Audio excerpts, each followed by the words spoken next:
గాంధీ భవన్ లో పీసీసీ కార్యవర్గ సమావేశం ప్రారంభమైంది. చీఫ్ గెస్ట్ గా ఏఐసీసీ ఇన్ఛార్జ్ మీనాక్షి నటరాజన్ హాజరయ్యారు. సమావేశంలో ముఖ్యమంత్రి రేవంత్ రెడ్డితో పాటు పీసీసీ చీఫ్ మహేష్ కుమార్ గౌడ్ పాల్గొన్నారు. మాజీ రాష్ట్ర ఇన్ఛార్జ్ దీపాదాస్ మున్షికి ధన్యవాదాలు చెబుతూ పీసీసీ కార్యవర్గ సమావేశం తీర్మానం చేసింది. 10 ఏళ్ల బీఆర్ఎస్ హయాంలో కంటే ఏడాదిలో కాంగ్రెస్ సర్కార్ ఎంతో చేసిందన్నారు పీసీసీ చీఫ్ మహేష్ కుమార్ గౌడ్. కేసీఆర్ 10 ఏళ్ల కంటే తామే ఎక్కువ ఉద్యోగాలు ఇచ్చామని చెప్పారు. ఏడాదిలో 56,000 ఉద్యోగాలు ఇచ్చామని, 21,000 కోట్ల రుణమాఫీ చేశామని చెప్పారు. కాంగ్రెస్ వెనుకబడిన కులాల పార్టీ అన్నారు మహేష్ కుమార్. కార్యకర్తల కృషితోనే కాంగ్రెస్ అధికారంలోకి వచ్చిందన్నారు. రెండోసారి అధికారంలోకి రావాలంటే నేతలు కార్యకర్తలకు దగ్గరగా అవ్వాలని సూచించారు. ఆనాడు 6 గ్యారెంటీ లేదు సోనియా గాంధీ గారు ప్రజలకి సెలవిచ్చినారో, సోనియా గాంధీ గారు చెప్తే ఒక మాట, ఆ మాట విలువ ఉంటుందనే నమ్మకంతో మనని అధికారం తీసుకురావడం, ఆనాడు పీసీ అధ్యక్షునటువంటి గవర్నర్ రేవంత్ రెడ్డి గారు ముఖ్యమంత్రి అవ్వడం, బట్టి విక్రమార్క గారు ఉప ముఖ్యమంత్రి అవ్వడం, సీనియర్లు చాలామంది మంత్రులుగా కొలదీరి ప్రభుత్వాన్ని ఏర్పాటు చేసినాం.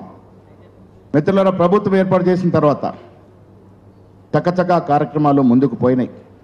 పార్లమెంట్ ఎన్నికల దృష్ట్యా ఎన్నికల కోడ్ వచ్చినప్పటికీ కూడా ఆ 3 నెలలు మినహా మిగతా 9-10 మాసాలు ఆహర్నిశలు ముఖ్యమంత్రి గారు, కేబినెట్ మంత్రులు ఉరుకులు పరుకులు పెడుతూ మనందరిని ఉరుకులు పరుకులు పెట్టిస్తూ 10 ఏళ్ల టీఆర్ఎస్ హయాంలో జరగనటువంటి బహత్తరమైన ఎన్నో కార్యక్రమాలని మనం ఈ సంవత్సర కాలంలో చేసుకోవడం జరిగింది. తెలంగాణ కోరుకుంది మన ఉద్యోగాలు మనకు వస్తాయని.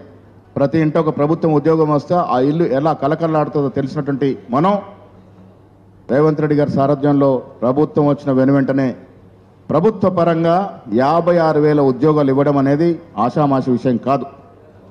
ఎందుకు చెప్తా ఉన్నానంటే 10 ఏళ్ల కాలంలో కేసీఆర్ గారు ముఖ్యమంత్రిగా ఉండి 50,000 ఉద్యోగాలు ఇవ్వలేని పరిస్థితి. అదే మనం 1 సంవత్సర కాలంలో 56,000 ఉద్యోగాలు ఇచ్చి సగటున నెలకి 5,000 చొప్పున ఉద్యోగాలు ఇవ్వగలిగినాం.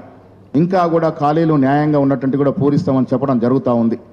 రైతులకి రుణమాఫీ అనేది వాళ్ళు 10 ఏళ్లలో ఇచ్చినటువంటి సొమ్ము 25-26,000 కోట్లు దాటకుంటే మనం 11 మాసాల్లో 22,000 కోట్లు రుణమాఫీ చేసినటువంటి ఘనత కాంగ్రెస్ పార్టీది.